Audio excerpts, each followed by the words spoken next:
Hello everyone, can you hear me? I'm very happy to be here as a Taiwanese speaker. And first of all, I want to have you give me 30 seconds to close your eyes. Just one simple question.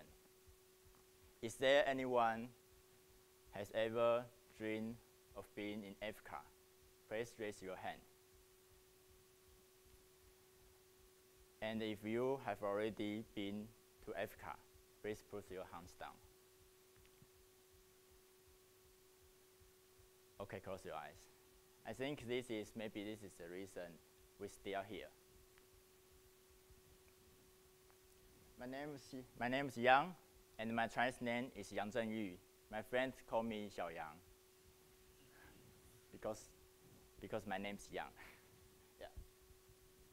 I study chemistry in college, but all my friends think I major in basketball. And I was an MBA student, but I never graduated according to the schedule all the way from senior high school, college, and my MBA. And you might be thinking, what the heck is this guy doing in school? I found 2 websites in school, and during the 2012 to 2013, I worked as a volunteer. It's almost 1 year in Kenya.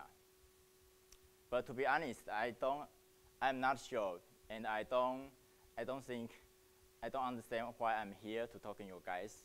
But maybe it's because I made some crazy decision, and this decision bring me some wild experience. And I have 3 stories to share with you.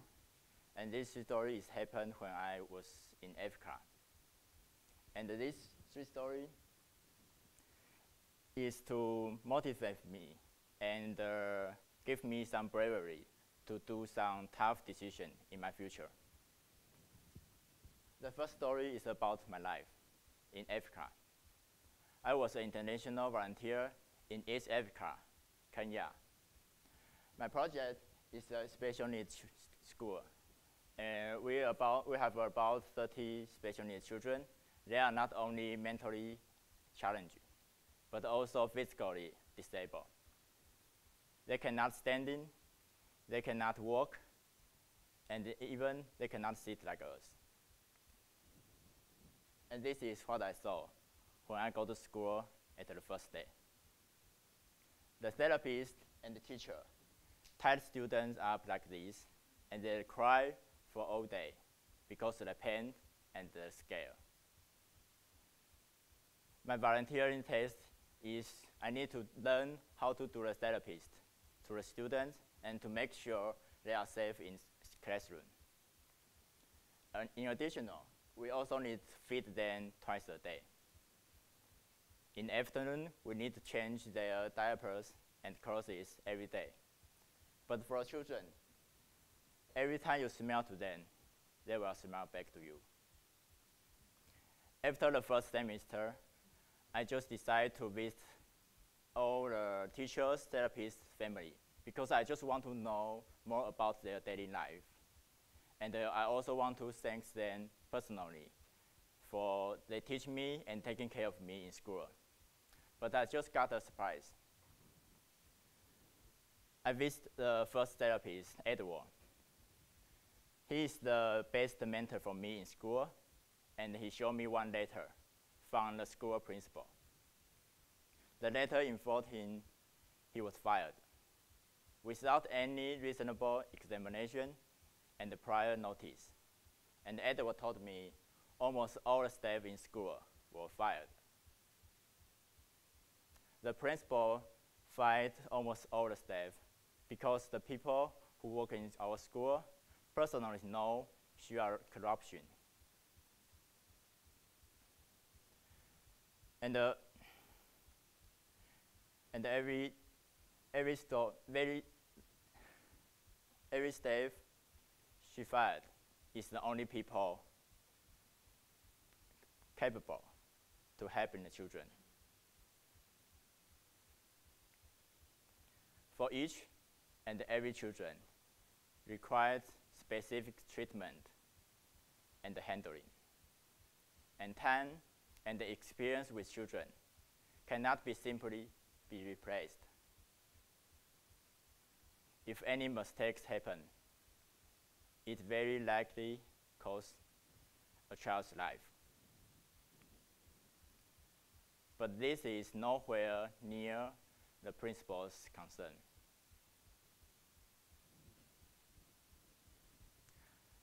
And this is, unfortunately, this is not a simple case.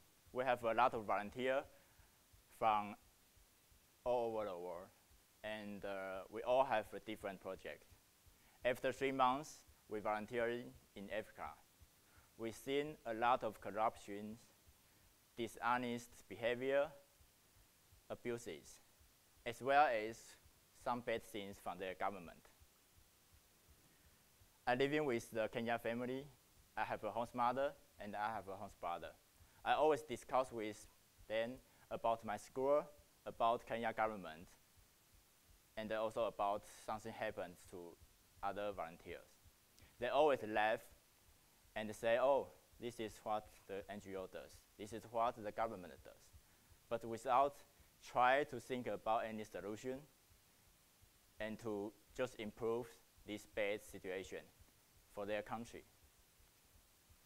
And I just start to think, if people in Africa, they don't want to make their country better, why am I here to help their country, to improve their country for them? So I just asked myself, if there is a foreigner see something bad in Taiwan, and he asks me something about this, I will feel very guilty, and I cannot smile and just say, oh yes, this is what our government does. So if you ask me what I got from international volunteers experience, my answer is, if I have any abilities, I want to do anything to make my country become a better place for people to live in. And that is why I come back to Taiwan earlier. And that is why I'm an editor for a new independent media company, the Newslands. Because I believe media and politics is the two direct way to make Taiwan better. And we should take responsibility to save our country. And this is the second story. And this story is very happy because this is about the crazy things. We have a chance to visit Uganda, and we have a chance to choose. You can try the bungee jumping and rafting on the Nile River. I used to try the rafting in Taiwan, but I never tried bungee jumping before. But I just think if we have a chance to choose which one we can try, I just simply think everyone should try both of them.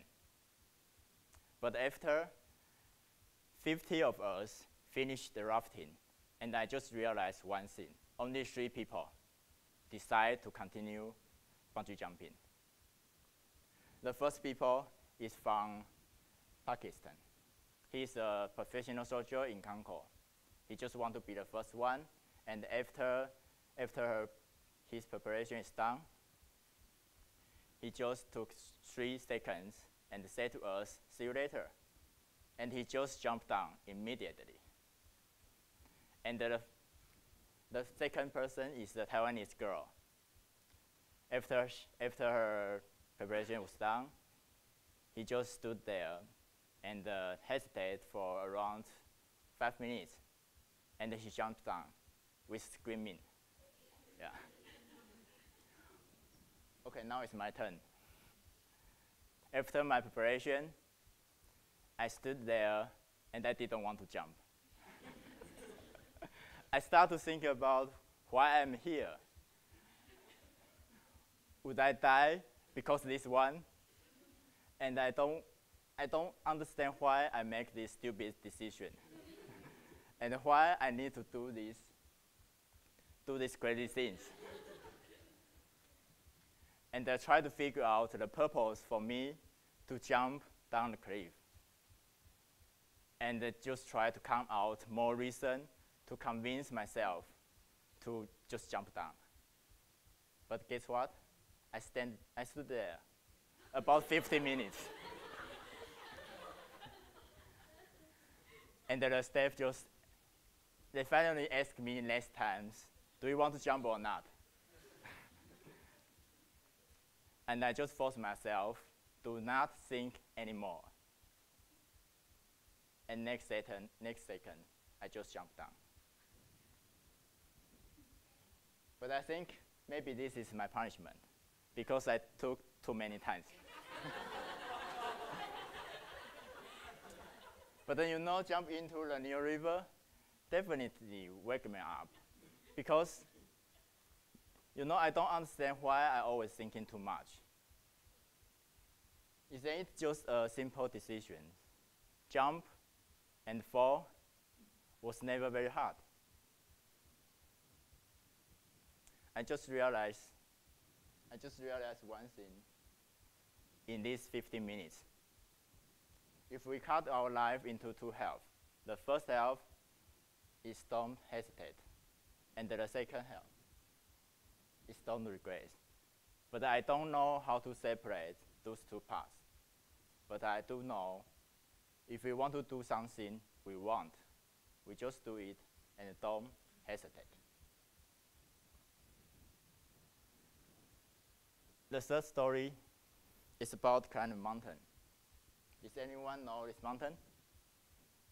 This is the highest mountain, Mount Kilimanjaro. It's the highest one in Africa. Its elevation is 5,895 meters. And if you ask me, why do you want to climb this mountain? I think you should know one British explorer, Mallory. He died on the way to climb the Mount Everest. And someone asked him, why do you want to climb Mount Everest? He just answered, because it is there. I took 5 days to climb the mountain, and the last day, we start at midnight all the way to 8 in the morning. Finally, we stand on the Uhuru Peak. Uhuru Peak is the highest peak for Mount Kilimanjaro. But yes, I will feel satisfied. But you know what? The hardest one for climbing the mountain is not up here. The hardest one for climbing the mountain is down here. Because the goal we decide for has already done. So when we're standing on the top, you just think about one thing. Come on, somebody please just bring me back to the ground.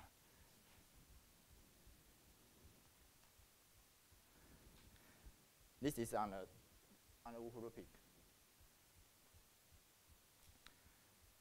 But this situation is very similar, and it's happened again and again in my life. Every time I finally achieve my goal or my mission. Yes, sure, I will feel happy, but I will feel boring very soon. And until one day, when I'm on the airplane back to Taiwan, I saw a sight that I will never forget. That day, we were above Nepal, and in front of us is the immense peaks, like this. Can you imagine that? Amazing view, and it's thousands of great mountains. There are 14 peaks about 8,000 in the world, and 10 of them in Nepal. And there are more than 1,300 mountains above 6,000 meters in Nepal. So generally, they would not call mountain if the mountain is below 6,000. they only called hill. And for those hill, they don't even have a name. And I just realized one thing, because when I stand on the mountaintop, I feel boring. It's because I just accomplished my mission, but without stating the next worthy goal for me. We are not only do what we have to do, what we have got to go ahead, execute our goal, but we should never underestimate ourselves and always reach the highest goal.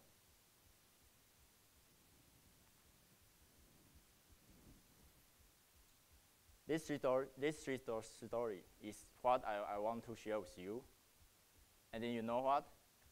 Some of my friends always told me they admires for me that I have a chance to be able to reach for or to accomplish my dreams. But for me, I just think the reality is the only way, the only person so stand on my way is me. Thank you, and just feel free to connect with me.